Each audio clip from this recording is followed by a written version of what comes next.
The Battlehosts. Be a better gamer, build a better community. Welcome to Battlehosts, a podcast and website dedicated to helping you become a better 40k gamer and to build a better community of players. I'm your host, Mark, and with me tonight is Matt. Hello. And Evan. Howdy. If you like what you hear, subscribe to us on iTunes and YouTube to catch all the latest episodes. You can follow us on Facebook under The Battlehosts. If you'd like to support The Battlehosts for as little as $1 a month, you can visit our Patreon at patreon.com/TheBattlehosts. If you join for $3 a month, you get access to our Discord chat where we discuss all things related to the hobby. Okay, this is our continuing discussion of Genestealer Cults. So in part one, which was the one just before this, we talked about the history and the lore. We went through their army rules, some of the cult creeds, and we talked a little bit about getting started. Spoiler note, to get started, it takes a lot of money. Yeah. It's expensive. An investment. Yeah, it's an investment. And our suggestion was to start with Tyranids or Guard, really, and kind of move into it. But it's really up. If it speaks to you, then it speaks to you for sure. So in this episode, we're going to actually go through the units, the powers, the stratagems, and the traits, and kind of really the actual, the real meat of the codex, the rules. And we'll end with a couple lists that we find are kind of interesting to chat about. Heck yeah. So, okay. Before we jump into all of that, before you even listen to this episode, first of all, go back and listen to our first episode, because we actually talk about the Genestealer Cult. But what are you doing here? Yeah, and if you haven't done that yet, please do it. But otherwise, before we jump into it, let's hear a word from our sponsor, DGT. We all love Warhammer 40k, but sometimes games just take too long. Using a game timer is the best way to make sure games finish and for both players to get an equal amount of time. Check out the Easy Game Timer from DGT, manufacturers and designers of the timers officially sanctioned by the International Chess Federation. It's simple to set up and customize, and your settings are saved when it's turned off. It's easy to use with a large moving lever for changing turns and a clear digital readout. It's the most affordable and high-quality game timer on the market and is the choice of most 40k events. Whether you want to practice before a big event or you just want to be a better player, the Easy Game Timer from DGT is the perfect game timer for your 40k events. The DGT Easy Game Timer is available from many online retailers. Wholesale pricing is also available for tournament organizers. Check these fine clocks out at dgtnorthamerica.com. Speed up your game and improve your play with the Easy Game Timer from DGT. We all love Warhammer 40k, but sometimes games just take too long. Using a game timer is the best way to make sure games finish and for both players to get an equal amount of time. Check out the Easy Game Timer from DGT, manufacturers and designers of the timers officially sanctioned by the International Chess Federation. It's simple to set up and customize, and your settings are saved when it's turned off. It's easy to use with a large moving lever for changing turns and a clear digital readout. It's the most affordable and high-quality game timer on the market and is the choice of most 40k events. Whether you want to practice before a big event or you just want to be a better player, the Easy Game Timer from DGT is the perfect game timer for your 40k events. The DGT Easy Game Timer is available from many online retailers. Wholesale pricing is also available for tournament organizers. Check these fine clocks out at dgtnorthamerica.com. Speed up your game and improve your play with the Easy Game Timer from DGT. All right, and we're back. So the Genestealer Cult units, there's a lot of characters. Like, a lot of characters. A few, yeah. A few, yeah. There's some weaker units that could really hit hard, but the aberrants can be quite tough. Yeah, they're probably the tanky unit, tanky. That isn't actually a tank. Yeah, for Genestealer Cult, they're a tanky unit, for sure. Now, Genestealer Cult, actually, in the book, they have a bunch of guard units. You can take Sentinels and Leman Russes and heavy weapons and Chimeras as part of the actual detachment of Genestealer Cult. And then also you have the Brood Brothers rule. But most of the time, I mean, those are cool, but really you're here for the cool Genestealer Cult stuff. Oh, yeah. So, you want those hybrids. Yes. So let's go into the Genestealer Cults. Let's talk HQs first. The Patriarch. Ooh, that's my boy. The bread and butter. Yeah, Yes. yeah. You probably want. You'll always have at least one on a list. How many? Probably two. Probably two. Yeah. Yeah. I usually take two. Two. They're a tough melee unit, and they buff other assault units, and they hit really hard. So they're not easy to deal with, and they are characters, so they can't be targeted. Mm-hmm. So, how are you typically? How are you running your Patriarchs? So they can't really take equipment, but one of the special rules for Patriarchs is if you're going to have a Warlord in your Genestealer Cult detachment, it's got to be the Patriarch. So you give him one of the Warlord traits, generally something to make him hit harder or a little tougher. Or there's one that prevents Overwatch. That's a fan favorite, one of my favorites as well. And then, I'm sorry, that's a relic. He can take a relic, though. Yeah. He can't take a relic to do Yes, Overwatch, he though. He can take a relic? He can. It's the Amulet of the Void Worm. Oh, It's nice. Great on the Patriarch. Yeah, because Genestealer Cult does not like Overwatch. Not at all. Especially Marine Overwatch with lots of bolter fire. Yeah. Oh, yeah. Got it. So he can take all the stuff a normal character can. What can he? Oh, he can't take equipment though. I see what you mean. Right. Yeah, He's stuck with his monstrous rending claws, which really good to be honest. Yeah. Reroll into wound. Yeah. Got it. So you can give him psychic powers. You can also give him a relic to sort of deny Overwatch. Yes. You can also, one of the psychic powers denies Overwatch, so you can just be like shutting down Overwatch for 2 units. Nice. Okay, cool.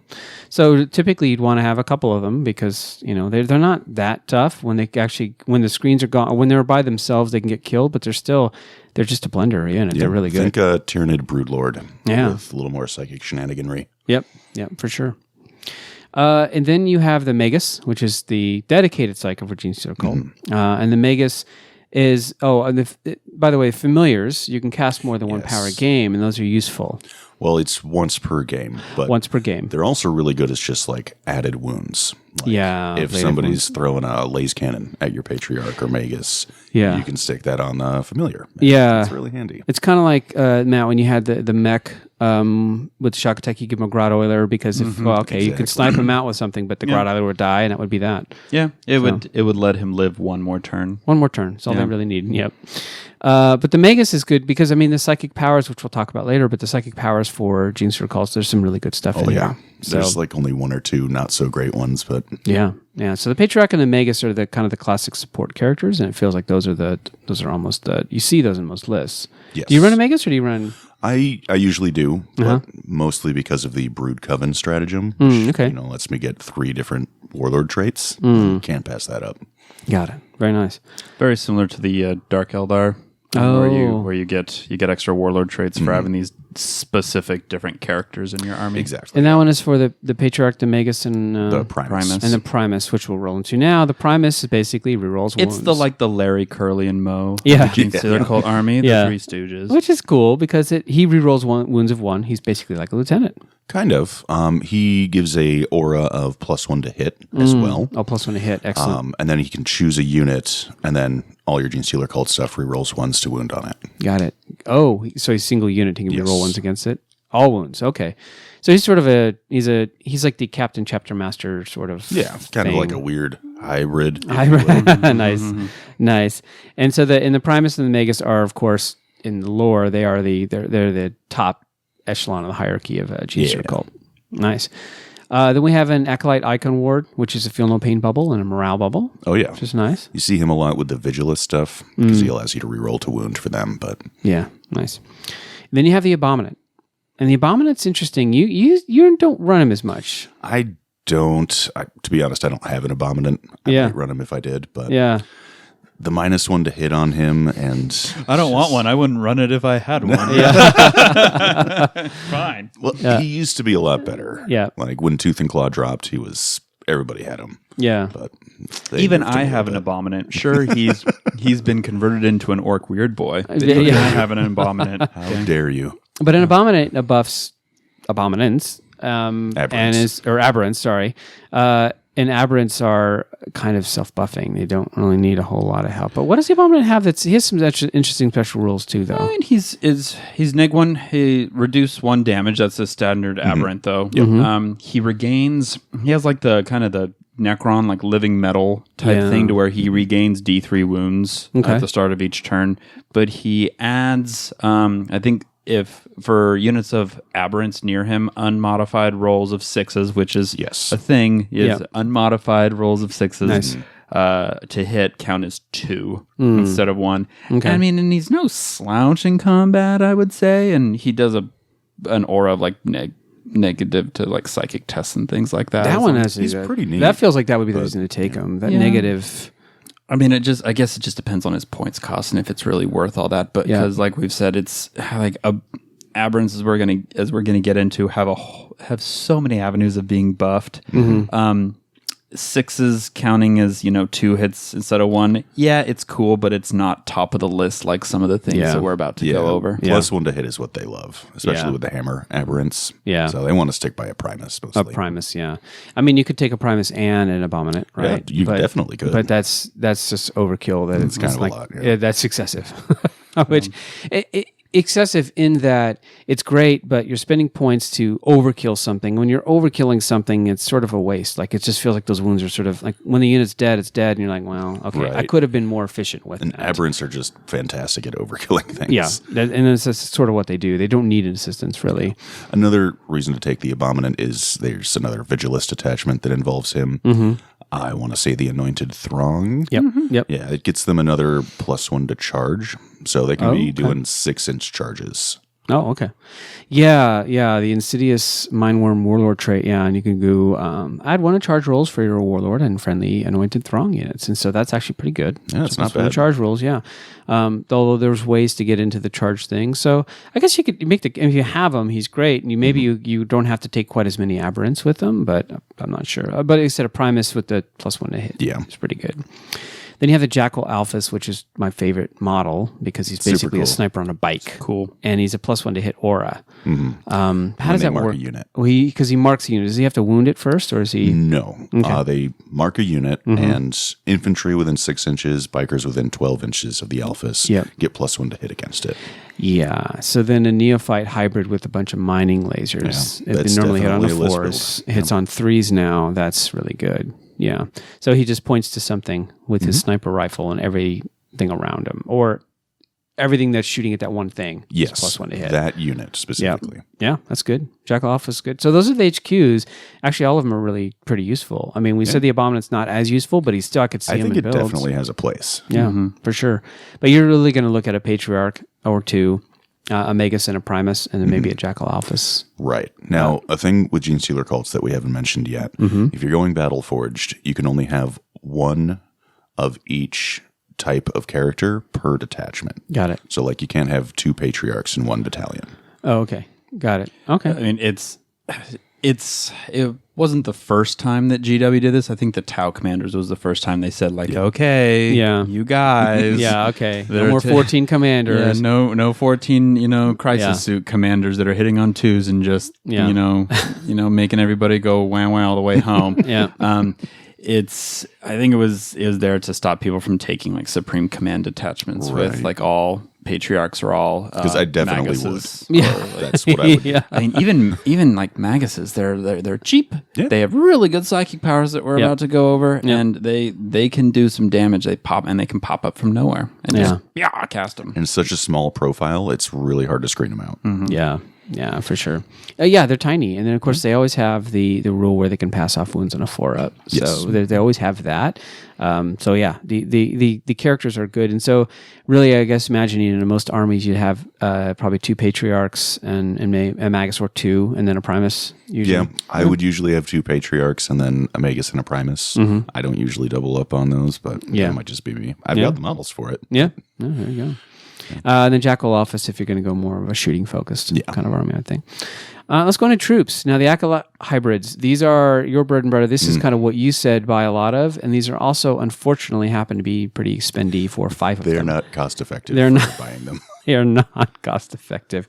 The Acolyte, an Acolyte hybrid is in the lore, they're not quite human. They're still they're still like a second or third generation, so they're still creepy. First or second usually, but they're like at least half Genestealer. They're at least half Genestealer. And the hybrids, it seems like there's 2 ways people tend to run them. One is we talked about hand flamers, because you can give them all a hand flamer, right? Oh yeah, each one for a single point per model. For a single point. Insane. Yeah. So that's a bit undercosted. It's a little bit. Just a little bit. Yeah, it's given what it does. aggressively costed. Then you can take sort of their melee units. You have the rock cutter, the rock drill, and the rock saw. And most of the time you see rock saws. Rock saws are a little cheaper than the other 2 options. Got it. Don't have a -1 to hit. Yeah, and there's no neg to hit. And having that flat 2 damage is it's nice to have a flat 2 damage because it takes Primaris. takes the takes the variability out of the whole thing. Yeah. Yeah. We've all had a bunch of D3 weapons go through, and look at all one. those ones. Yeah. This is awesome. Wah, wah. Yeah. And so for every 5, you can take 2 can take one of those melee weapons. And so typically like the rock saw with the flat. And just in general, flat damage is better than D3 for most because it's just it's a given it's a known quantity. So I mean, I would like to talk about the other 2 options a yeah, little let's bit, talk about the 'cause they're rock kinda cutter and neat. the rock drill. Yeah. The rock cutter, it's got this thing where you can instant death a non-vehicle model, Oh, okay. which I mean can be really funny against like Gilliman or something. Yeah. Yeah. Yeah. And the rock drill is kind of neat because it can just keep doing mortal wounds Oh, okay. to a single model. Oh, okay. It used to be like to a unit, so you could just drill through an entire unit. Which Oh, is that's funny, kind of but- fun, actually. Yeah. Those both seem really good for like more of the targeted like acolytes. So the acolytes doing this one job versus where You you got see a a lot single of model you want to kill. yeah. Those are kind of fun for it. And how many models can you put in an acolyte unit? 20? Up to 20. Up to 20. So you could have 8. You can have eight of these special weapons in there. Wow, that's quite a bit. Yeah, and they're not huge, so you can sort of they easily hide. They're And 32 millimeter bases. Okay, so they're marine size kind of then. large, but yeah. yeah, got it.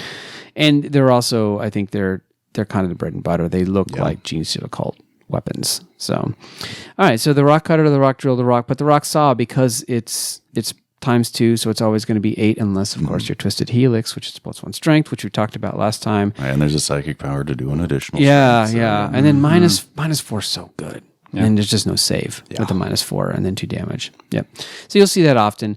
The problem with the drill, of course, is there's only 1 damage, unfortunately. But Yeah, but it can do mortal wounds. it can start doing mortal wounds. Does yeah. mortals. Yeah, but you got to roll for that, which gets a little bit. Yeah. All right. So those are the acolyte hybrids. Like we said, usually you see them. Now, I hate to ask, but well, I guess if every 5 can take 2. I'm guessing, though, when you buy a sprue of 5 of these guys, they only have 1. I think there's only one, which is just, GW. Oh. So yeah, I guess you. So that means you essentially you almost want to buy twice as many as you need if you or go search for bits. But I imagine rock saws are not cheap bits to find. they're not easy, no. No. But, so with acolytes, there's that vigilist attachment, the Deliverance Brood Surge. Oh, okay. Part of its benefit is to give them +1 to their wound rolls. Oh, nice. So you don't necessarily need the rock saws. Oh, I would still see. always take them, but when you've got Twisted Helix and the Might from Beyond, that's +2 strength. So at this point, they're strength 6 with +1 to wound. Yeah. Pretty much everything is at least on a 4-up. So you're wounding knights on a 2. Yep. The only issue, though, like you said, is the rock cutters D3, the rock drills 1 with mortals, and rock saws 2. Yeah. So it's just sometimes it's just easier. If I'm taking heavy weapons on them, it's rock saws. But we were saying is you could make the case there. When you go and buy the sprue, you have 1 of each. Maybe you want to have a single unit that is the drill unit or something that go after Right. something or whatever. You could make the case to kind of go either way. Yeah. I mean, a bunch of drills against any given like tank Yeah. or something, that's a lot of mortal wounds. Yeah.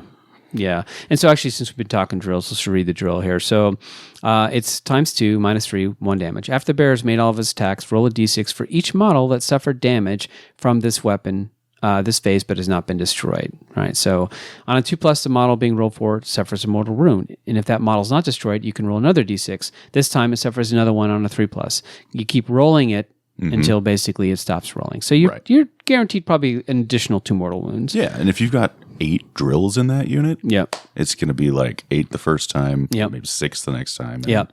And that just says model. Like, so that's going, like you said, going after like a character or a model or something like that. Yeah. Pretty good against knights for sure. And the Warlord trait from this Deliverance Brood Surge is so good if it went on anything other than an Icon Ward. That is such a bummer. It's a reason to get the Acolyte Icon Ward in there. Yeah. So go ahead and So read it. this Deliverance Brood Surge, it's you pick a detachment and you pay a command point and it says, this is a Brood Surge right here. Yep. It affects Acolyte Icon Wards, Neophyte Hybrids, and Acolyte Hybrids, and the always omnipresent, the Goliath Rock Truck. Yeah, just we see so many of them. The Warlord trait is you can reroll advance rolls and charge rolls for friendly Deliverance Brood Surge units that are within 6 inches of your Warlord. Yeah. When this roll is made, that is so good for Genestealer Cult, but it can only go on that icon ward. Yeah. So then you'd take the icon ward as. Then you're also getting that 6-up feel no pain type save. That's true. Which is not bad. That's fair. Yeah. Yeah. It's not as good as like if it was a Patriarch, that'd be a little different. And that's the detachment that we were talking about. Gives them +1 to wound, which is only 1 command point, by the way. Yeah. What a steal of a deal. So for 1 CP, you can add 1 to wound rolls, and then for another CP, the other strat, just for completion sake, since we're talking about it, let's see. Might as well. Nobody's going to use this. No one's going to use it, but you pick a Goliath truck unit, and then units embarked on that can immediately disembark if they did not embark within this turn. Roll a d6 for each model. For each one, the character. The model is so you actually disembark, but you could kill your own guys. Yeah. And you still have to stay outside of 9 inches. Yeah, so essentially you move the truck up, you can emergency quote unquote disembark. It's called reckless maneuver, but you still got to roll to see how many of them die. It's kind of cool, I guess. It's definitely thematic. Like I love the visual. Yeah, very this thing coming up, and then honestly though, with Space Marine Impulsors having this is just a rule they get. I feel like they could remove the kill your guys on it and it'd be good. It would be cool. And don't the Impulsors, they don't have to stay outside of 9 inches? I don't know. That I don't know. Well, you know what? I'm not sure. Yeah, we won't go there. But I know that they can move. I'm assuming. Let's not talk Space Yeah, Marines. that's a rabbit hole we want to stay out of. And then, of course, the relic for this is add 1 to leadership characteristic of friendly Genestealer Cult units. Woo! Yeah, I know. Leadership ones, you're like, wow. But you're doing it for the +1 to wound, and then if you get an icon ward, the reroll, advance, and charge. That's good. Definitely want to point out with that +1 to wound, just acolytes have rending claws. So normally on a 6+, their attacks are -4 to wound or -4 AP. But with that +1 to wound, it's on 5s. And then so then in a wound roll of 6+, it's that's actually really quite good. So you're the ones that aren't carrying the big heavy melee, they can still do quite a bit of damage. Oh yes. So I feel like you run, and if you have 2 of these, one is the hand flamer one, if that's what you feel like the list needs, and the other is whatever the massive melee one is too. Right. So, yeah. Although I guess if you buy enough for hand flamers, you'll have 2 for each one. But either way, it's a lot of money for 5 of these guys. So if you start Genestealer Cult, try to find as many acolytes as you can, because this happens to be kind of the expensive piece of it. Yes. Let's move into Neophyte Hybrids. And Neophyte Hybrids I actually like a lot because they are just guardsmen, but they can take special weapons or things like heavy mining weapons. And so essentially you'll see them with Webbers, or mining lasers are kind of the more important ones. But the Neophyte Hybrids are guardsmen, which have some of the more unique weapons that Genestealer Cult has access to. Oh, yeah. So this is kind of a shooting unit, really. It's just because it hits on 4s, but those mining lasers are quite good. They're very good. They're good. They're really good. So, and it's the same, right? With every 5 of these. Oh, you can take for every 5, you can take 2 of these weapons. So the Neophyte Hybrids they're cheap. They fill out sort of your battalion, but also if you want to give them some teeth, you give them some heavy mining lasers, and they're actually quite good. They're very flexible. You can do like the mining lasers. They've got flamers. Yeah. They've got Webbers, which are fun. Yeah. And then the Jackal Alphas with the sniper. Yeah. Then you actually are putting some real hurt on actual vehicles then at that point. So these little dinky little guardsmen who you're like, oh, yeah, that's right, whatever they have, they're quite damaging. Yeah. You could do some damage. They're a very cheap screen that can also clear screens. Yeah. I really like to put shotguns on these guys. Oh, interesting. Okay. Yeah. Because they're going to show up pretty close anyway. Yeah. And get that extra strength in there. It's not bad. Yeah. What the heck? And just for completion's sake, the mining laser, it is... So the mining laser is a 24-inch range last cannon. Yeah.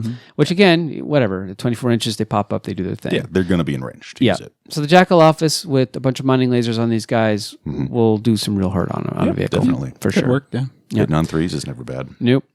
And then you have Brood Brothers, which are just standard guardsmen, and these are super, super cheap. Very cheap. These are your screen, because neophytes are 5 points. These guys are 4 points. Yeah. You use these guys to do the taking wounds for your characters. Yeah. So you probably will have some of these guys in there, just like you said, just because they're filling cheap. out battalions. They're guardsmen. They just fill out battalions. Exactly. Yeah. So I guess it's if you The neophytes have some tougher shooting weapon options. The Brood Brothers are just a cheap guardsman for screens, and the Acolytes are the sort of flamer variant, or they have the really tough melee options. Yeah, they're the hammer unit. The hammer units, along with aberrants, but and a the true troops- glass hammer, because they're literally really not very tough at all. No. All right.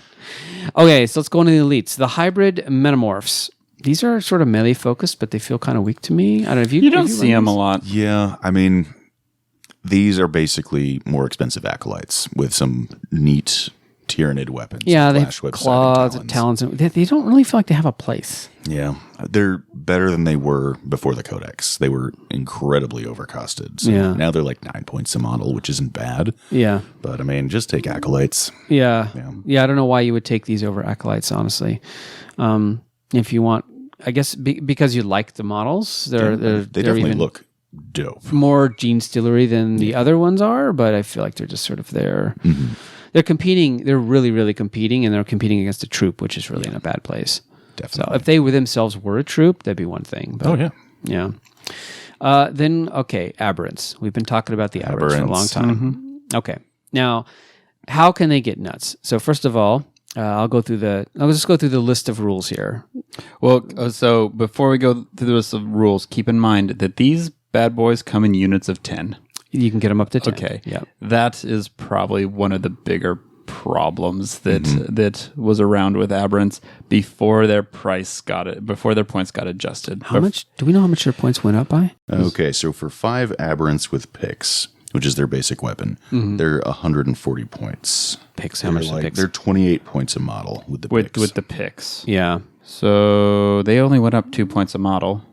Yeah, so they went up 2 points a modle, which is enough. Yeah. I mean, Yeah. Fair, I guess. So yeah, so the aberrants went up 2 points a model. 2 points a model. as a result of chapter approved, which is like you said, that you can take them in 5, but the fact that you can get them up to 10, I think a more fair thing would be to keep the points but limit the unit size. And I wish they would do more limit unit sizes in this game. It just feel like It'd speed it up for sure. It'd speed it up, and I think it'd be a nice way to kind of tone the power down. You still, but when they get up to 10, aberrants, they're gross. 5, okay, you've got to work them a little harder, but with 10, they do some work. So let's go through them. So they have 2 attacks base.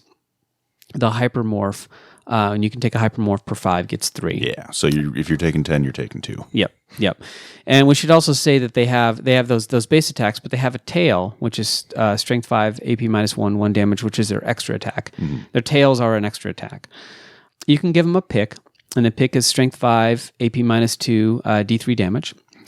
Do not give your hypermorphs picks. Yeah, I will find you. Yeah, the hypermorphs need hammers. The hammers are strength ×2. No. Oh, they get the stop signs. Oh, I'm sorry. Yes, Stop signs. We'll go through the heavy weapon. Yeah, sorry.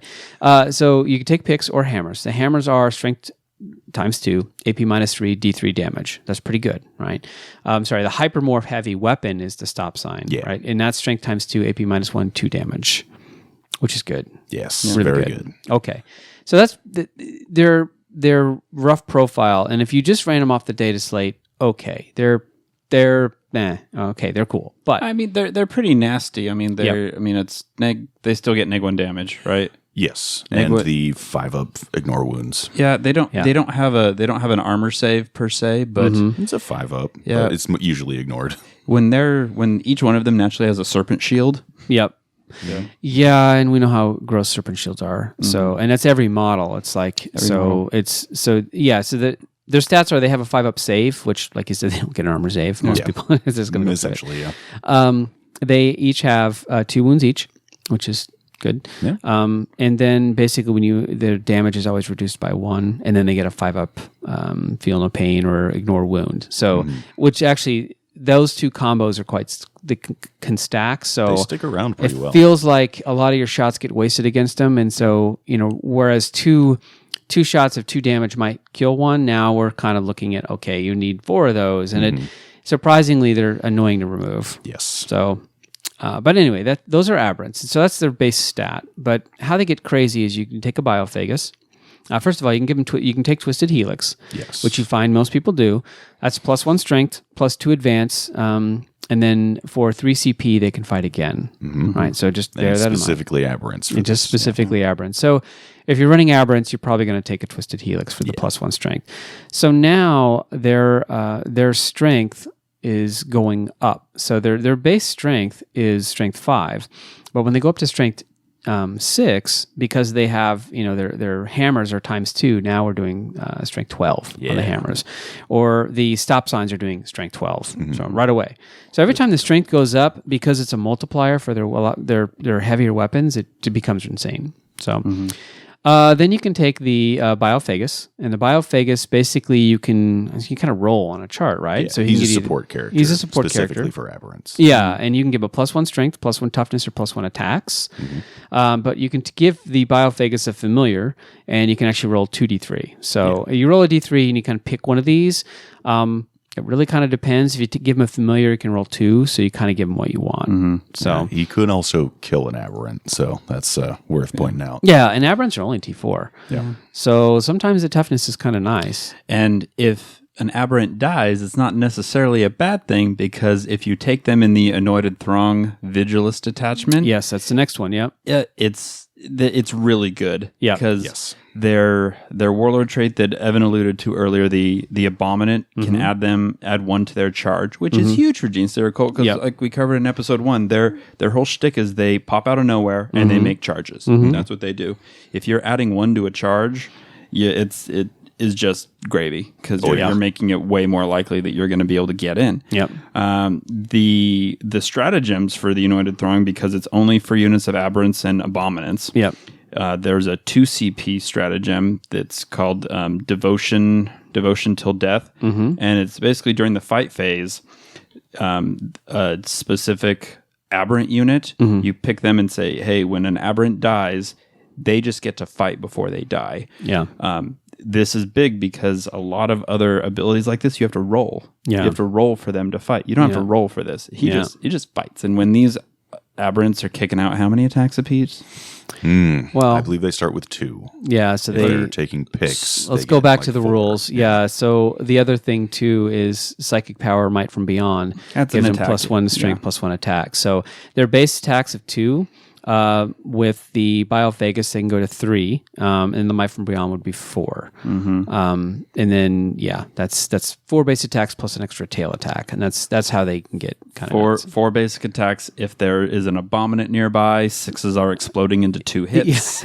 I mean, you can see how this kind of like morphs and gets and then a Primus gives the +1 to hit as +1 well. to So hit. then 5s are that's just. well, that's on unmodified 6s. Yeah. Unmodified, Unmodified got sixes. it, which is good that they said that. Oh Yeah. my gosh, yeah, got it. And the other ability for this Anointed Throng is that aberrants for 1 CP, they get to reroll wound rolls of 1, which is good. So even if a Biophagus kills 1, that aberrant still gets to fight with its 4+ attacks. Yep.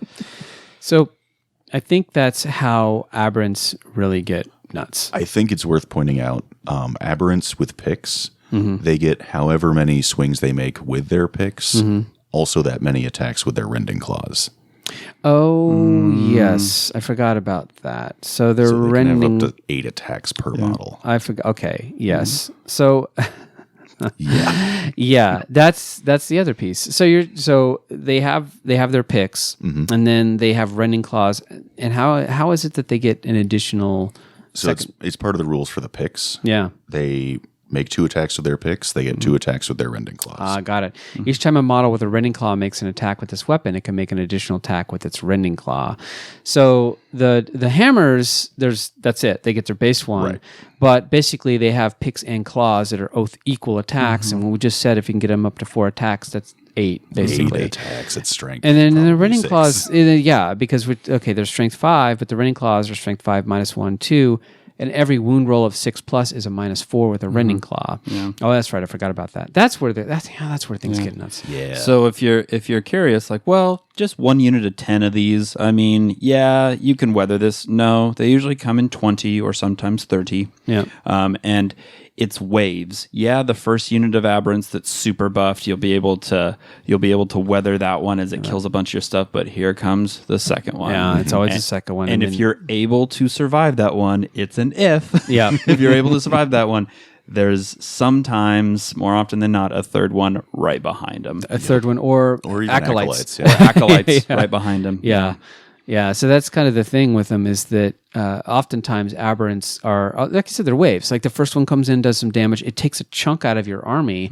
You try to build a screen back up, but you don't have a whole lot. And they take dedicated fire to shoot. They do. They're almost like distraction carnifexes that are also very effective. Yeah, and so that is how they can wound knights on twos with a bucket of attacks. And if these things charge really anything, I guess the only thing I don't know, like you said, low invul, like really good invul saves, like 3-up invul saves. Like if they charge into a unit of Bulgrin or something, that one might be a little trickier.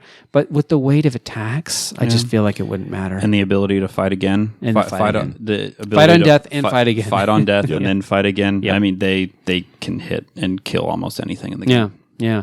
So aberrants, really, when Genestealer Cult, before the Marine Codex came out, that's what you saw on the list. You saw at least 2 units of aberrants. It was called the Muscle Beach list because they are big, beefy dudes. But you saw aberrants, and aberrants, having played against them, they're hard to play against. There's disgusting. There's that tension. It's that tension that Genestealer Cult gives you. Like, oh god, I got to deal with these guys. So, and then you have in the elite slot, rounding it out, you have pure strain Genestealers, and they're just not as good as Tyranids. Man. They missed so many things with them. They're too expensive, for one thing. Yeah. They don't get the cult creed bonuses. Yeah. I'm curious about that because they're clearly inferior to Tyranid Genestealers, and it's like they made it a point to make them inferior because of so many things in this book. Like, yeah, this is cool, except for Genestealers. You don't get to use Genestealers for this. Yeah. It's just a slap in the face. Doesn't make a lot of sense. So yeah, if you're taking Genestealers, you probably just put them in a Tyranid detachment. Go from there. I mean, there's some neat synergy you can get, like the Patriarch gives them +1 to hit. That's kind of cool. They've got a specific stratagem where you get a random mutation, which is kind of neat. Yeah. Then under the elite slot, there's just a ton of characters. So these are not HQs; these are characters. And so we said, they have a lot of characters. And we talked about the HQs. You're like, well, that's not many. Well, here's the rest of them. Here are the rest of them. And I think you see this a lot with some of these newer codexes, that a really easy way to fill out the bulk of it is just to add a bunch of characters. So you have the Climbivus. And the Climbivus is really cool in that you can't be set up within 12 inches. And that's useful. That's quite useful for an army that relies on a deployment. So the reason you will always see a Climbivus is because it gives +1 to charges as well. Yes. So he's really nice. He's a nice little support character. Super, and not really that expensive. No, the Locus is unquestioned loyalty on a 2+. Yeah. And then also there's a fight first with the Locus. He's a bodyguard. It's kind of neat. He's just a kind of a cool bodyguard who can kind of jump in and, heroically intervenes. Because he can, he can heroically intervene up to 6. Yeah. So he is the bodyguard that jumps in. He protects a character. That's my daddy. He's cool. He's cool. Do you take him? No. Yeah, just points wise. He's interesting. He's cool, but he's not really fulfilling a task for me, Got it. Yeah. The Sanctus, which you see a lot. The Sanctus is a sniper. Usually a sniper, but you can give him a melee weapon as well if you want to do that. Yeah, but the thing about the Sanctus is he's pretty cheap, and he can't have a warlord trait, but you can set him up perfect ambush, and it's 0, cost 0. It's usually 3, so this is huge. Yeah, so he can go anywhere he wants, really. He's got a camo cloak, which adds 2 to the saving throws when it's in cover, so it's kind of like it's like a ranger, Eldar ranger. I wish it was a -1 to hit or something like that. But it's fine. But he also units against him don't have the benefit of saving. Don't benefit of cover rolls. So you can give him a silencer or a silencer sniper rifle, what they call it, which is 36 inches, strength 4, -1 D3. You can target characters. If it's a psyker, the psyker actually suffers the perils of the warp, which is kind of cool. Yeah. But a wound roll of 6+ and inflicts a mortal wound, just like a sniper weapon. Yeah, standard sniper. Or you can give him the bio dagger, which is every time he fights, he can make one additional attack with the weapon. He has 4 attacks base, so that's 5 attacks. You can do some stuff. For sure. And the weapon always wounds on a 2, unless it's a vehicle or Titanic. But it's so wounding on a 2 is good. It's AP -2, 2 damage. Yep. So he actually can do some damage against some stuff. He'll definitely die after that. Yeah, he'll die. He'll take a guy out, but sure. He comes out and does some stuff, and the Sanctus. He's not that expensive. No, but very cheap. Yeah. And my favorite, by favorite I mean I hate playing against him, is the Kellermorph. So if you were to take anxiety and infuse anxiety into a model, that is the Kellermorph. Yep. He is. Not only was he, when he came out, ridiculously undercosted, and I don't use that term, lightly. Yeah, he was for sure aggressively undercosted. He was 60 points when he came out, flat. And it's an auto take. It was so you can tell when something's like ridiculously undercosted because when it comes out, you can't find that model. That model is ghost town. It's gone. And as soon as Chapter Approved came out, they bumped him up to 75, which it's still like he still probably could use another 5 or 10 point bump. Yeah. The Kellermorph, if I can just kind of summarize him, a Kellermorph is that really awesome model that is like the bandit from like the Wild West. He has, gunslinger. He has the handkerchief over kind of his face, and he has 3 arms, and each one of them has a pistol. Yep. And each one and saying like pistols in 40K suck. Like, no, not these ones, because he has 3 of them. Yeah. They're 12-inch range. Yep. And they're sniper pistols, and we joke all the time about sniper pistols in here, but they each get in range to use them. Yeah. They each have 2 shots. They're strength 4, neg 1, 2 damage flat, which is huge. Again, 2 damage, And every time you hit with a shot, he hits on 2s, right? Of course. And every time you hit, you get to roll another dice to hit again. So he usually is pumping out about 11 to 12. 11 to 12. 12, yeah. Yeah, 10 and 12, 10 and 12 hits on a character.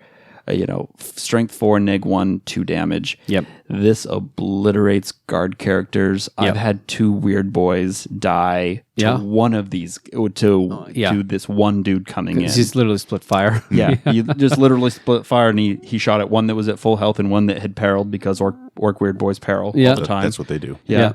He killed one with 2 arms, and the other arm just finished off the other one like trick shot. This is a bad day, and Yeah. you can think like, oh, I'll just make sure I'm not within 12. Yeah, I'll make sure I'm not within 12. I'll make sure all these characters, there's a nice 9-inch gap in between, no more than 9 inches between each of them. He won't come in. They can come in 3 inches away from a model with 2 command points. And he can't charge, but he doesn't care. He's shooting. He's not there to charge. Yeah. And there's a way they can shoot twice, right? They can shoot when they come in and then they shoot afterwards. Yeah, so that would be the whole 5 command point thing. Yeah. The 3-inch can't charge, and then you do the 3 command points for the perfect ambush. So he shoots as he comes in, and then he shoots again during the shooting phase. Yeah. But he's also a good buff character because the last part of it, just because you didn't have enough just 'cause rules. why not? You need one more. If he kills any enemy models, then units within 6 inches get to reroll hit rolls of 1 for attacks. So just during for the that heck phase. of it. During that phase. Yeah. So if you didn't have a Primus nearby, he's great for anything that shoots. Primus is for wounds, isn't it? Primus, you reroll 1s to wound, Yeah. So got it. So you wouldn't necessarily plus they 1 to combo hit. nicely. They like combo. The +1 to hit, because you're the hitting on Primus is 2s plus and then 1. rolling those ones. They combo very nicely. And keep in mind, he's on a 25 mil. Yeah, possibly a 32. He's on a very small base. Yeah. So you have to pack in things in your back line when this guy is coming in and not leave more than like a 5-inch gap between everything. Yeah. And it is just pure anxiety making sure and measuring to make sure that they cannot come in, because that thing can sneak in and just really wreck your day. Yeah. Which is exactly what you want as a Genestealer Cult player. Yeah. That's why this is such a great tool. I think he's right though. The Kellermorph and the Primus really pair well, or the Jackal Alphas. also pairs really well. Actually, I think the Primus might be like +1 to hit in combat. So, Got it. Yeah. So let's go back. The Primus is +1 to hit. So the Jackal Alphas is the one that you can, the sniper rifle. Exactly. So these two pair Those two. well with the shooting like Neophyte Hybrid that has a lot of shots, like mining laser and things like that. So he can do some damage. But for the psychological effect that a Kellamorph would have on a that opponent, alone is worth it. Plus he's cool. Wouldn't you pay 60 points for that? Yeah. Like you'd pay 75 points for it now. Yeah. I think he's still an probably auto pay 80 take. points. Yeah. Yeah. Pay 80. Just keep going, G-dubs. Yeah.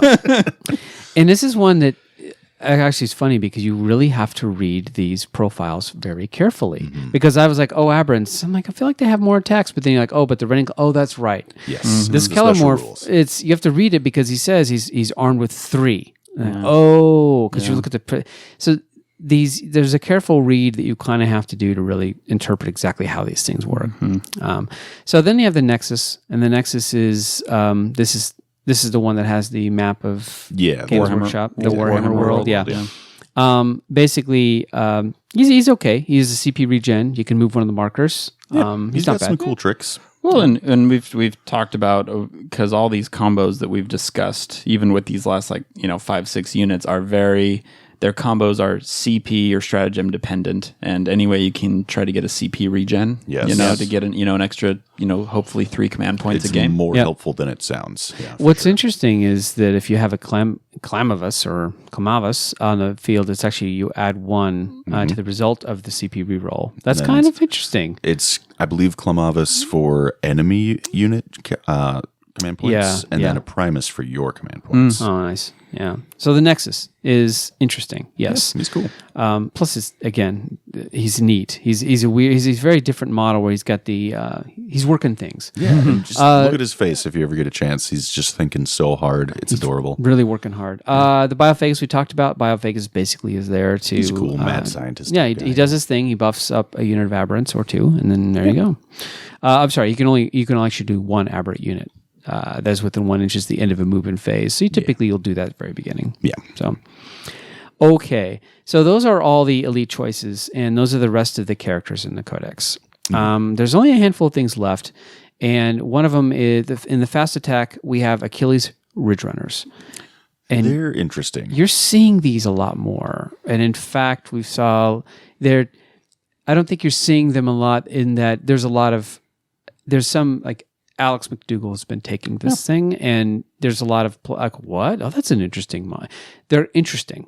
I don't know how effective they are. I feel like they're kind of cool, but they themselves are they're cool models. First of all, they're little mini trucks. They're not quite the Goliath rock grinders, but the Achilles Ridge Runner moves 14, which is great. Weapon skill 6, ballistic skill 4.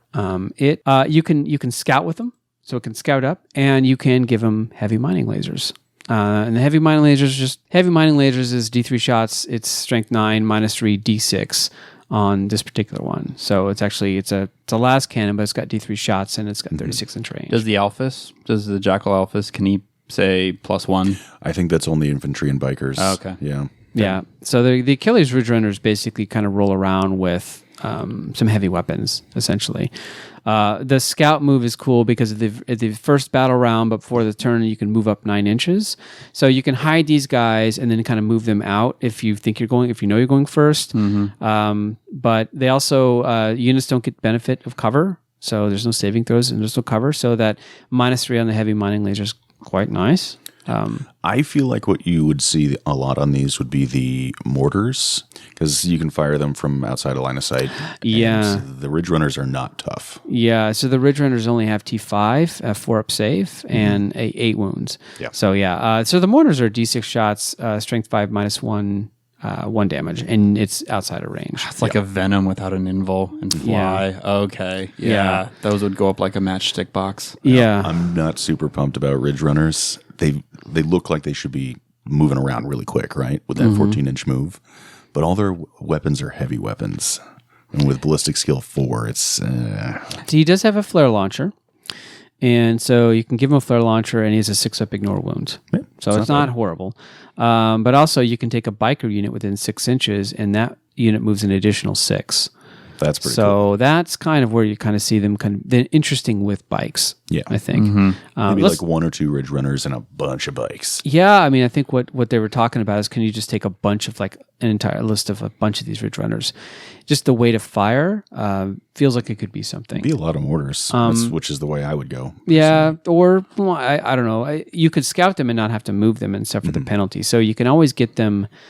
With the scout move, I think it allows them to get the shots into the stuff that they want to before the game starts. But you're right, they do go up pretty quickly. Can they start underground? And then they can start in ambush, so as a blip marker. Yeah. But they can't like deep strike.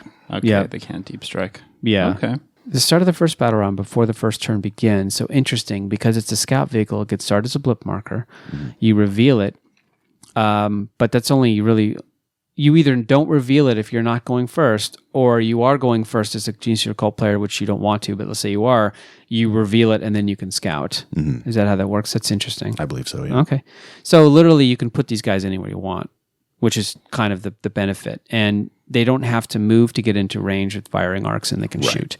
So, yeah. Or you can hide them out of line of sight and use the mortars. Yeah. Well, the spotter, what does the spotter do for him? The spotter, if a model has a ignore spotter, cover, I think. increase the range Increase the range of its so ignores cover, and the range is by 6. Oh, okay, so 30-inch mining lasers with a 36 plus 6, so 42. Isn't the mining laser 24? It's a heavy mining laser. A heavy mining laser is 36 with D3 shots. Okay, That's kind of what I'm thinking. I'm like, that's pretty good. yeah. I mean, with a 14-inch move, you're going to be able to get in range. Yeah, but even with the scout move plus the spotter range, you have should be in over range, 48. yeah. So you could put them outside of 48 if you need to, but then you can move up if you're going first. Yeah, and remember that scout move does not count as a. I don't know if this was said already. This scout move does not count as a movement. Right. So if you're going, so you won't suffer that heavy. There's some play there for sure. Yeah. Yeah, I think you do a lot of these guys. If you're going to run them, If you're gonna, you do a lot of these guys. Yeah, they're gonna die quick. Once they're they going to start die getting real looked quick. at. I do like their synergy with the next unit, which is so you have the jackals, which are the bikes. And So cool. The bikes are super cool. First of all, this is the Mad Max theme, and you can take the Cult Creed that does really well for the bikes. Rusted Claw, right? Rusted Claw. So the bikes themselves, Rusted cog. a Rusted Cog. Bladed Cog. Bladed cog. Bladed we got cog. there eventually. No, Bladed Cog is the cyborg Okay, guys. rusted cog. Yeah, Rusted Claw. Don't you ever contradict me. The Rusted Claw are the survivalists. And so the Rusted Claw, basically, you can move without penalty, and it is only biker units. So the Achilles Ridge Runners wouldn't actually benefit from that, unfortunately. But that's okay. But the biker units... They go 14 inches, I believe. They've got 2 wounds at toughness 4, which is pretty unique. Nice. Okay. -1 to hit. Oh, they themselves are -1. Yep. It's very cool. Which is good. And they're very cheap, like only 10 points a model to start with. Yeah, and for every 4 of them, you can include a wolf quad, Very neat. which is the wolf quad. Anyways, it's armed with an auto pistol in blasting charges, and remember the blasting charge we kind of went through. You can So blasting charge are the normal grenades. Yeah, You they're want normal the grenades. demolition charges. Demo charge. Can you give them all demo? Yeah, Only 5. only 5 of them, but you that's can all take you 5 really of them really and need. just give them that. Yeah. Yeah, so you can give them demo charges, which I think is kind of the thing, right? Yeah. So, and this is another one you kind of have to read. So the wolf quad can take a power pick or an improvised weapon. So if you want to get into combat with them, which you probably really wouldn't, but any wolf quad can replace his heavy stabber with a mining laser or a Atlan incinerator. The incinerator is cool stuff. The incinerator is a 12-inch flamer, D6, strength 5, -1, 1 damage. It auto hits. So that's pretty good. The 12 inches is really neat on this. The 12-inch flamers on them is really, really neat on them. So, yeah. Every 1 in 4 models can take a grenade launcher, and only the Atlan leader can take an auto gun. So it's really funny when you go through this weapons list. You're like, it's really, really complicated. But how do you typically how would you load them out? What's the typical loadout for these guys? The typical loadout, I feel, with just like 1 squad of bikers, it's going to be 5 of them, all with demo charges. Yeah. And they've got a job, for sure. And their job is to blow stuff up. Yep. Yeah, that's fair. I mean, you could give the wolf quad a flamer or a mining laser, but typically you would just that's useful. That's nice. Personally, I would say with just bikes, just keep them cheaper. Just keep the bikes, and just give them demos. Yeah, I think that's fair, and that actually makes a lot of sense. But I think these guys would also make a great just first line with like a whole bunch of units of these. The -1 to hit, they're cheap, 2 wounds. Yeah. They're going to hold stuff up while your acolytes or aberrants get into position. That's true. And they can move, they move 14 and they're quite quick. All right. And then we go to the heavy slots. So skipping the guard stuff, but there's two. They're the Goliaths, the Rock Grinders and the Trucks. And I have never seen these played before. You don't see them too much. Yeah, there was some play early on with the transports to where people would, do that stratagem we talked about where they can get out after they moved and stuff. But on the one they die.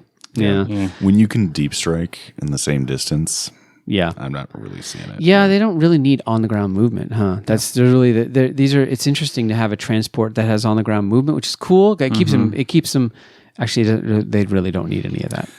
The trucks themselves aren't bad. They're fairly cheap, relatively tough. They can ignore wounds on a 6-up, I think. Yeah. I think some of the Rock Grinder kind of has some fun play because you can give it demo charges, I think. Yeah. And then there's a strat where like one CP, they just like, as they're like running out of the vehicle that is, on fire, they're like, rig the demo charges to blow, and it auto explodes doing, I think, D6 That's mortal kinda wounds. cool. Yeah, it's kind of fun. And the Rock Grinders can do a thing with the demo charges as well, where they can have everybody in it throw the truck or the demo Rock charges. Grinder? The Rock Grinder. Rock Grinder, okay. And the Rock, because the Rock Grinder actually is a transport of 6. Okay. Oh, that's interesting. So you actually can give them all. Okay. Yeah, it's not a specific stratagem for the Rock Grinder. Yeah. I think it's just everybody who has one throws one. But So that's cool. So but the thing is, they're T7, they're 10 wounds, and they have a 4-up save. And they have a 6-up feel no pain or ignore wound. But that 4-up save, strength, toughness 7, 10 wounds is not going very far. They're easier to. They're about the same as a Rhino with their 6-up ignore, maybe a little less. With a close combat attack that does some good stuff. Yeah, because you can take the drill dozer blade. So to be fair, they hit on 4s in close combat, which is nice. The drill dozer blade is strength +3, so it's a strength 9, strength 6, -2 D3, and you can actually make D3 additional attacks once you made a charge move. So it actually, Rock Grinders start with 6 attacks. It's not bad. Yeah. Holy smokes! I mean, it's no battle wagon with the roly thing on the front, but the death roller. The death roller, sorry. So the Rock Grinders, basically, the rules are get in really close and do some stuff. And do some stuff before you die. And then when you do die, you explode up in their face. It feels like that's kind of what they do. They don't sit back and kind of shoot. You can give them a heavy mining laser. Yeah. Actually, that comes with a heavy mining laser. Yeah, you can give them an incinerator as well. The incinerator, yeah. So the clearance incinerator, I love that. It's 2d6. It's basically 2d6 heavy flamer. 2d6 strength 5 -1 damage. So I want to say it's like 12 inches as well. It's 12 inches, yeah. Then you have the Goliath truck, and the Goliath truck has a lot of that stuff, except it just basically has a twin auto cannon, and it can transport up to 10. So you can see the Rock Grinder because it has a little more punch to it. But They're really cool models. They're super neat. really awesome models. yeah, I'm hoping at some point. Vehicles are just in a tough space unless they're cheap or they have fly, or you can put a lot of them on the board. They die. Or any combination. Any combination of those, yeah. Then you have a frag drill, which is interesting. I don't know. Oh, the tectonic frag drill. Yeah. The terrain you can buy. Yeah, but you know what I feel this is? This is for the display board. You have a frag drill, and you put it on the display board. It's like the Orc Mech Workshop. Or the Eldar Warp Gate. Or the Eldar Warp Gate. They make awesome display board fodder. Make great display board fodder. Okay, so those are all the units. And I think we kind of pointed out the ones that we like, and it really kind of depends a bit. Let's roll into the psychic powers, because we talked about the Magus and the Patriarch, yeah. So the Magus and the Patriarch, they've got these great psychic powers. Let's talk psychic powers now. So the psychic powers. The first one is these, and some of these are scary. This requires you to screen things out because they have limited range, but some of them are very, very damaging. Well, I mean, it's probably the only psychic tree I've seen that's comparable to the Eldars a little bit, because most of the psychic trees, there's 3 good ones and there's like 3 throwaways, and there's like 4 or 5 really good ones on this tree. And we should mention too that they have a familiar that once a game they can cast an additional power, right? So that both the Patriarch and the Magus can take that. There is a relic called the Crouchling. The Crouchling. It's like a special familiar. It's a special familiar, and that is a +1 to cast. And you get an additional power, off the bat. Yeah, so I feel like that's almost an auto take. Oh, yeah. Because you want these powers to go off. Is there any stratagems that affect the psychic powers? I don't think so. No. I don't think so. So it's really just a +1 to cast. Yeah. And some of these, they're good, but the warp charge value is quite high. So the first one is Mass Hypnosis, warp charge of 7. Select an enemy unit within 18 inches. It's until the start of the next phase. You can't fire Overwatch. And the unit fights last in the fight phase, even if it charged. And they subtract 1 from hit rolls. And they subtract 1. It's like 3 bonuses in one. Yeah, so if you've got a tough unit that you're going into, and you use Mass Hypnosis on them, it will shut them down, at least for that turn. Yeah, so that this the is aberrants fantastic against Marines. Yeah, Oh. yeah. So Mass Hypnosis, that's warp charge 7. Everyone read Mind Control? Yeah, so Mind Control is a warp charge value of 7. If manifested, select an enemy model within 12 inches of the Psyker and roll 3d6. If the score is less than that model's leadership characteristic, nothing happens. But if it equals or exceeds it, that model can immediately shoot another enemy unit of your choice, or make a single close combat attack against it as if it were part of your army. Models cannot attack themselves, but they can attack other members of their unit. Yeah. So there was all sorts of problems with this one. Because this is not new. This is from the index, and I think they've pretty much always had this one. It was a thing in 7th, too. Yeah. And I'm going to fire all the Storm Surge weapons at something. I'm going to fire all the You Storm can do that still. the Storm Surge weapons. The big one was Knights. Like I'm taking over your castle, and your castle is shooting your other knight and blowing it up type thing. It got kind of ridiculous because people would put like one, if they were playing Genestealer Cult players, they would put one guardsman within an inch of the Castellan, and you wouldn't be able to fire because You'd just be able to make a close combat attack. You would make a single close combat attack, and you'd be able to quash a guardsman. Because it then counts as an enemy unit. Because it's an enemy unit. And the only thing he can do is I think they FAQ'd that. I think they kind of they clarified that one a little bit, but it's a silly power. And it's only 12 inches. And but again, they can get within range. But if you're within 12 inches and this goes off, I feel like that you deserve to be mind controlled. It just feels like something that was just something there. Yeah. So the mind control basically. So that they changed it. If the score is less than the model's leadership, but if it's equal to exceeds it, the model can either shoot as if it were your shooting phase or make a single close combat attack if it's your fight phase. Yeah. So they've kind of changed it a little bit. In either case, treat the model that as it were a separate unit that is part of your army whilst shooting or making that close combat attack. So they had to kind of clean the language up a little bit just because it was kind of I'm glad sloppy. they did, for sure. So now it's shoot as if it's a shooting attack or whatever. Make a close combat attack.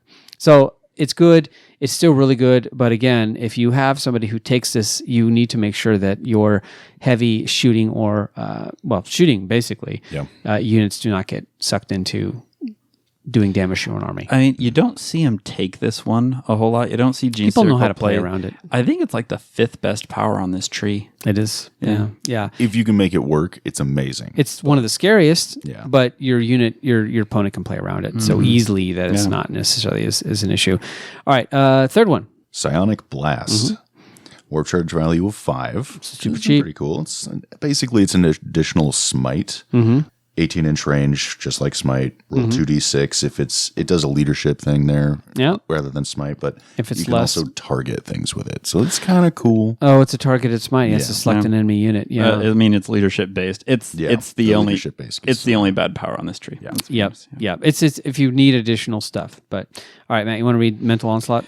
Mental Onslaught. We'll read the original version because this has been heavily edited since because it was so broken. Mental Onslaught has a warp charge value of 6. If manifested, select an enemy unit model within 18 inches of and visible to the Psyker. Each player then rolls a d6 and adds that model's leadership characteristic to the result. If your score is higher, the enemy model's unit suffers a mortal wound. If the selected model is still alive, then you can repeat that process. Keep rolling d6s. And comparing it to leadership and keep taking mortal wounds. And it sounds okay. That's fine. Yeah. But there are ways in the Genestealer Cult book that we have brouhaha'd. Yeah, we're like, leadership. Who cares? About lowering leadership. There are ways to get patriarchs to give neg 5 leadership. Yeah. Like, or to And they can boost their own leadership. and boost Yeah. their own leadership Yeah. to where you would get this to where it would be virtually impossible. Literally impossible. Yeah. In the early days, people were taking Mental Onslaught and those super patriarchs, and they were casting this on a knight, and the knight would just die. Yep. Yeah. And it would just keep going and going and going and going and going and going. Because it was at least a difference of 6. Yeah. So Yeah. It was impossible to shake out of it. They FAQ'd it to where if the person suffering mortal wounds ever rolled a 6, it was over. Yeah. So they could get out of it. They could get out of it, and that corrected it, in my opinion, because people stopped building towards it Yeah. and making those unbeatable ones, and it was much more manageable. Yeah. It seems fair, though. Yeah. But it's still, there's a 1 in 6. There's a 1 in 6 chance you stop it, but you could keep going with it. Yeah. But because they gave I think it was a good way to balance Yeah, it. and my heart kind of went out to Genestealer Cult players when that got nerfed, because the flyer spam at the time, Eldar flyer spam was all the rage. And Yeah. It was like the only way to deal with like- it as Genestealer Cult. Yeah. How else do I kill Eldar flyers? Yeah. Yeah. That was the issue. Tyranids. Yeah. Well, could do that too. Flying Hive Tyrants. But it was people were building towards it for Yeah, sure. for Yeah. sure. All right. Psychic Stimulus is warp charge value of 6. And if manifested, select a friendly Genestealer unit from within 18 inches. Until the start of the next phase, that unit can charge even if advanced, and they can always fight first in the fight phase, even if they didn't charge. If your opponent has units that have charge or have a similar ability, then alternate choosing units to fight with.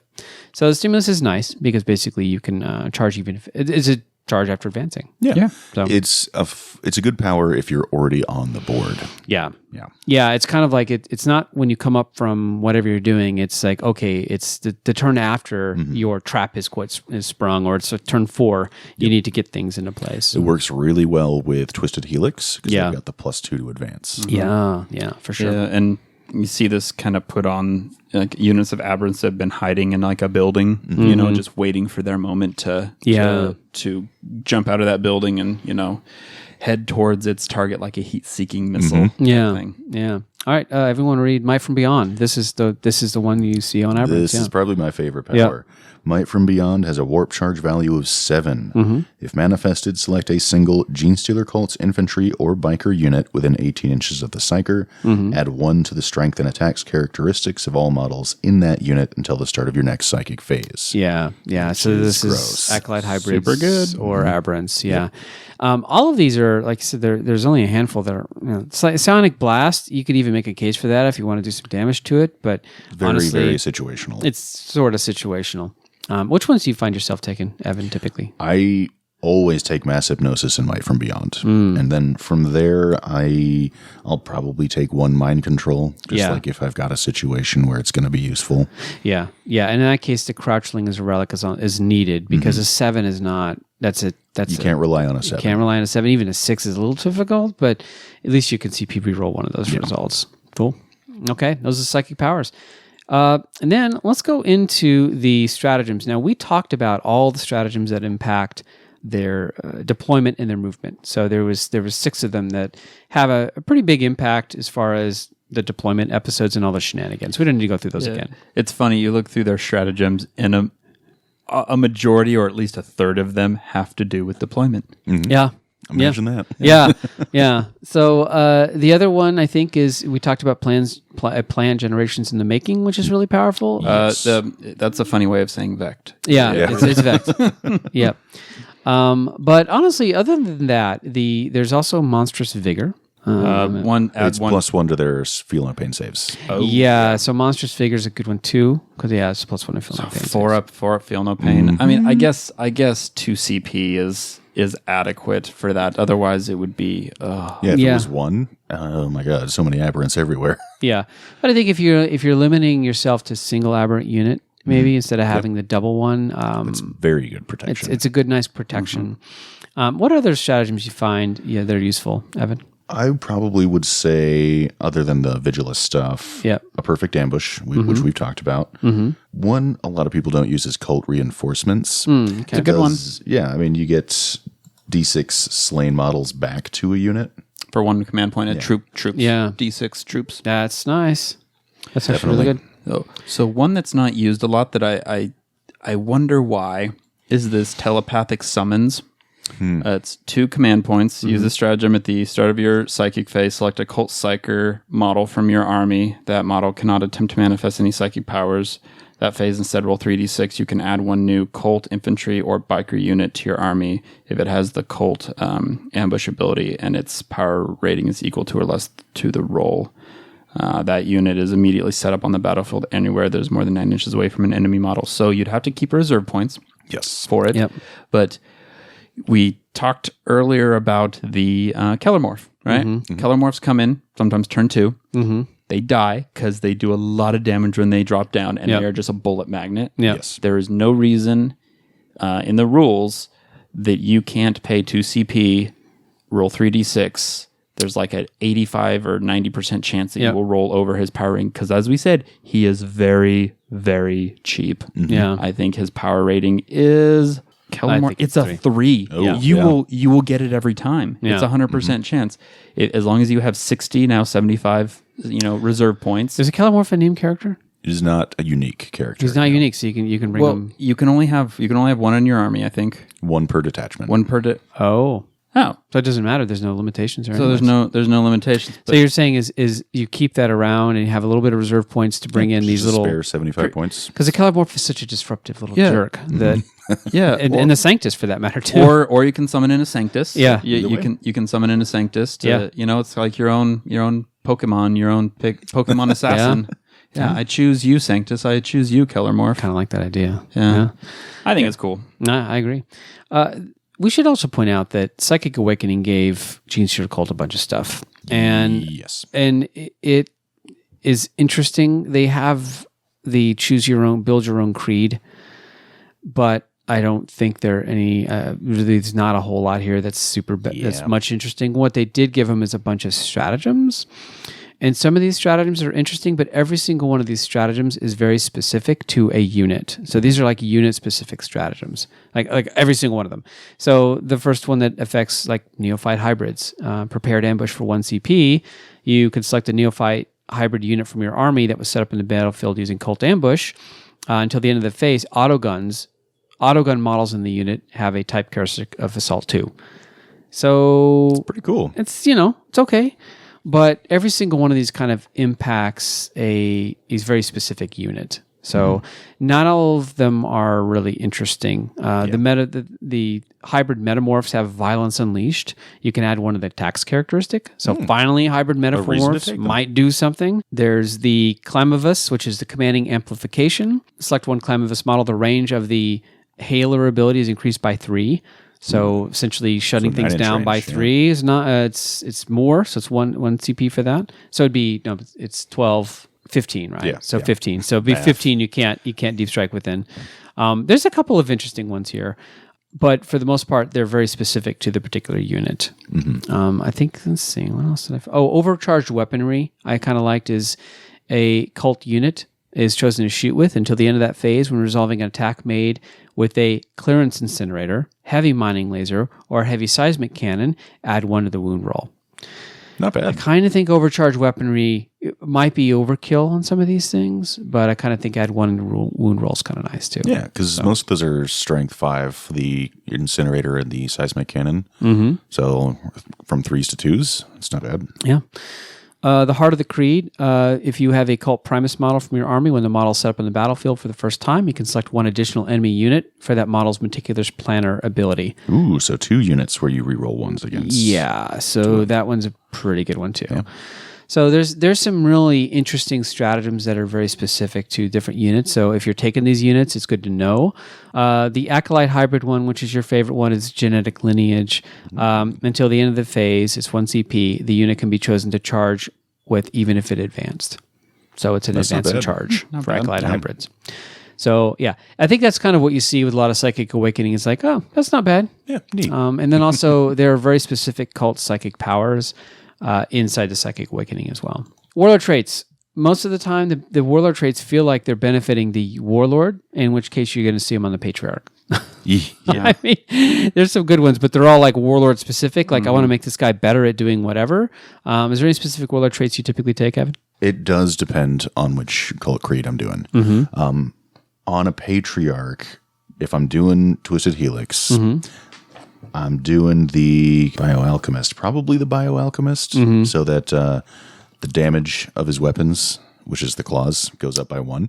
Oh, yeah. Yeah, so usually it's D3. It'll be D3 plus 1, or on 6s, it'll be 4 damage, which is pretty tasty. Yeah. Or if you're bringing Aberrants, that Abominant with the... He would love that as well. With the end. Yeah. Or you can take the Vigilus, the Vigilus plus 1 to...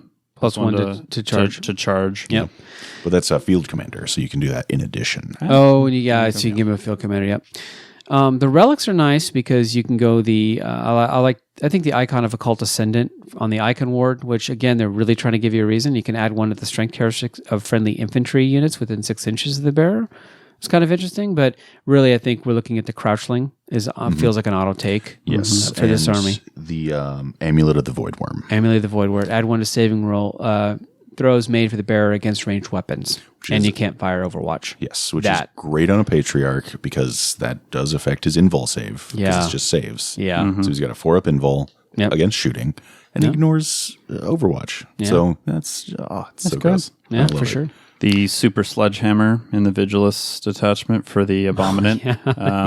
It's neg 4, it's D6 damage, but no negative or anything to hit, but damage rolls of 1 or 2 are treated as 3. So it's really reliable. A relic that we do really need to talk about. Yes. It's in regards to the Sanctus, the gift from beyond. Okay. It's a sniper rifle that gives you +2 to wound. Ooh. Yes. So almost normally a always strength wounding on 4. a 4s. That was going to wound on a everything on a 4. Yeah. And it's doing mortal wounds on a 4-up. Ooh. That's nasty. It is so gross against Psychers. That's really gross. Yeah, because if he suffers woundy perils. Yep. Nice. And Psychers, when they peril, if they die as a result of... Ooh, that's gross. Super good. That's brutal. Love it. All right. So those are the relics. Now, I think we've gone through most of the book here. Before we talk about a couple interesting lists, let's take a break. We've been talking for quite a while now. Let's take a break and let's hear a word from our sponsor, TraderA.com. If you're like most Warhammer players, you own a ton of models. At one time, you had big plans for these models, but now they just kind of sit, gathering dust, unused and unloved. It's time to clean out your closet of shame. Visit TraderA.com and get cash for your used models. TraderA is run by Captain A, someone who's been in the community a long time and has done a lot to grow the hobby. He's also a personal friend of the show. Unopened boxes, models on a sprue, half-built models, primed, painted, even bits have value. The process is simple. Send him a list of what you have, he'll send you a quote, you pack it up, send in your stuff, and he'll get you cash. You can shop around, but you're going to find that TraderA gives you 40% more than the other guys. You want it quick? You want to get rid of it? Visit TraderA.com. Get cash to buy the stuff that you really want. TraderA.com. Sell your models and get your cash quick and easy. All right, and we're back. Let's talk about some of the different lists that people take with Genestealer Cult. And the classic was what we called like the Muscle Beach list. And in Muscle Beach, meaning there were 2 units of aberrants that were buffed, giving everything we talked about. The aberrants were just really nasty. And so you could take for your troops, you might take some discardsmen, but you'd probably take an acolyte unit with some hand flamers, and you'd probably take a hybrid unit with some mining lasers. Wait, did I get that mixed up? No, I think you got it right. I got it right. Neophytes. The neophytes, with the mining lasers. But it was a pretty good list because really the strength was around the aberrants. But then you also had at least one more unit with rock saws that could do some damage. Yeah. You usually saw them with hand flamers because they needed something to kill a plane or something. Yeah, that's right. Because they can drop down and those hand flamers would be wounding that plane on usually like Fives, 4, maybe. 4, 5s Because it's strength 3. Yeah. But it's so much. You're going to do something. It's a lot, yeah. So that's kind of the classic. That was a list that was really popular for quite a while, and until Marines came out because it has some real hard counters.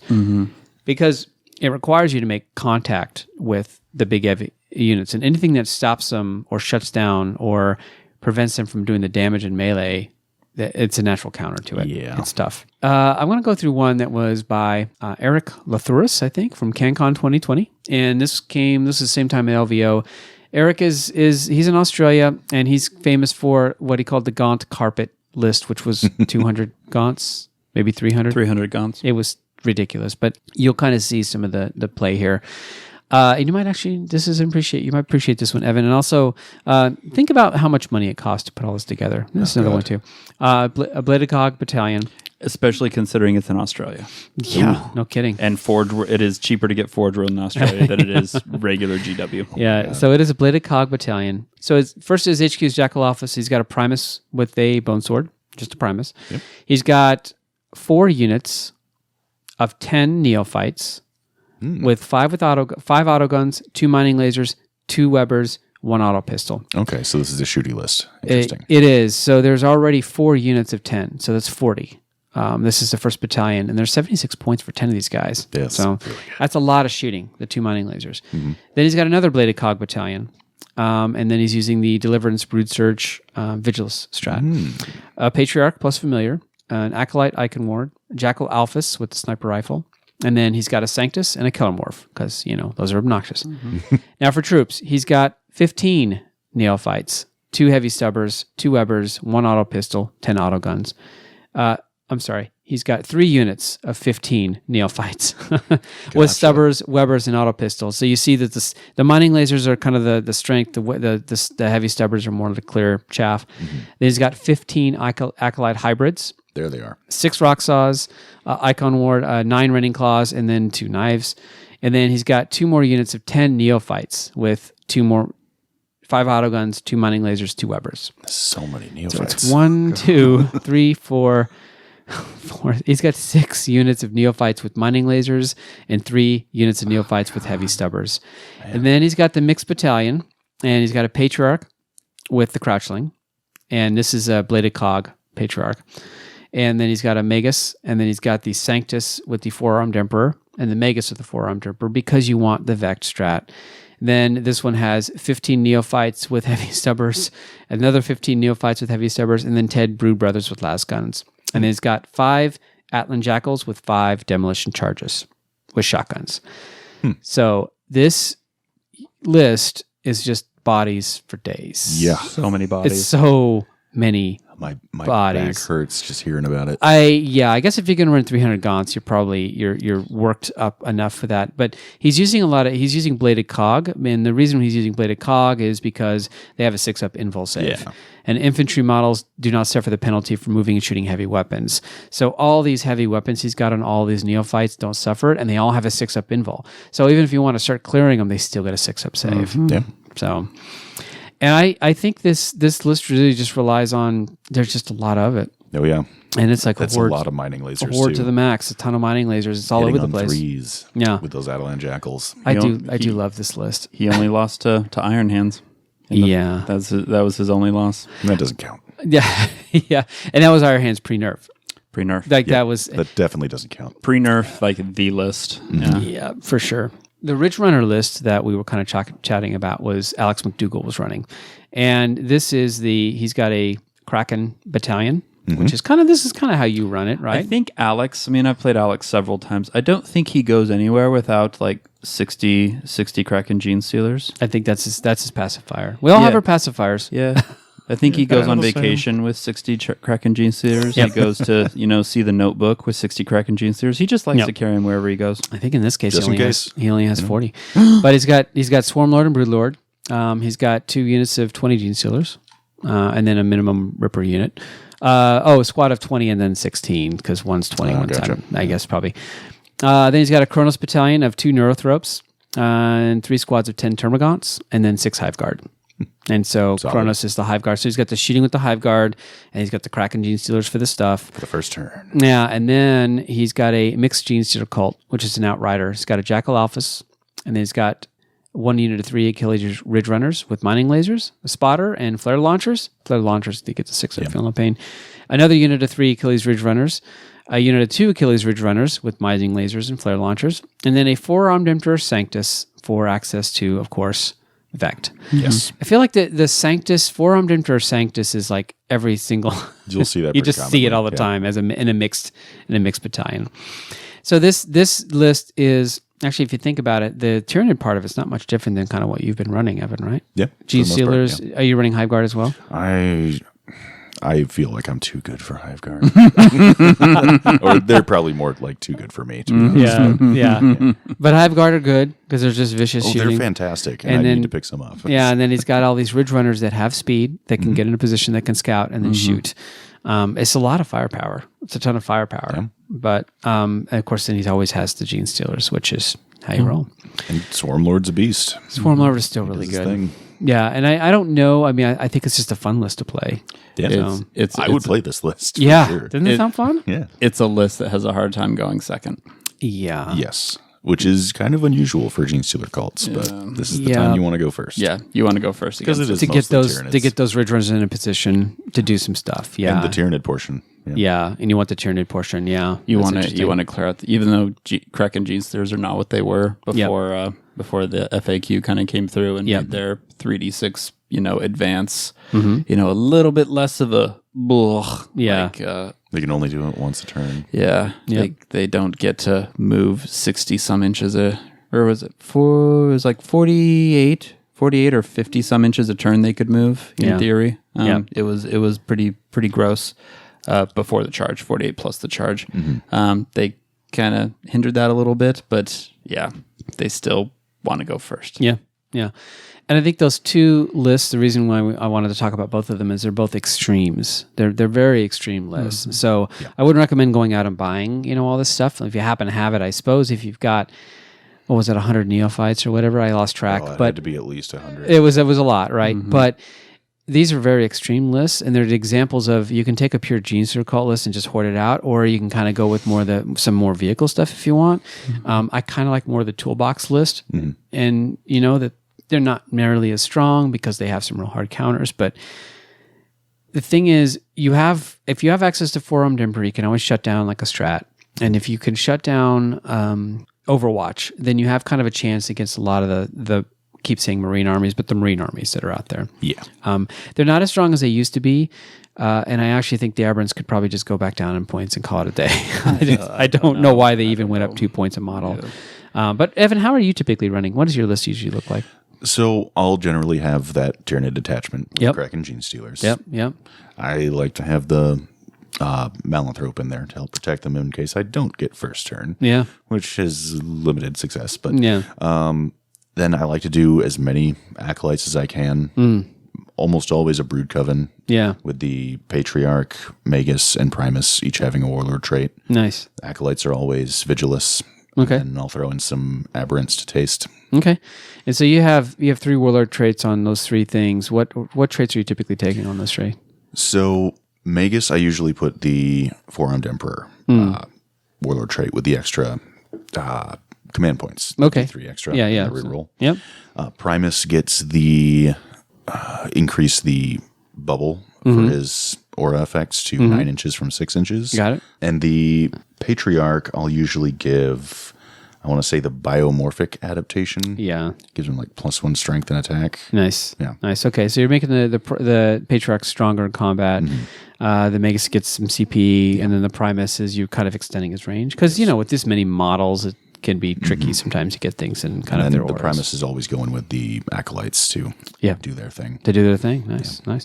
But I think we talked about before getting started is you're really looking at 20 Acolytes and then a bunch of Neophytes, probably 20 to 40 of them. We saw an extreme list with lots of them.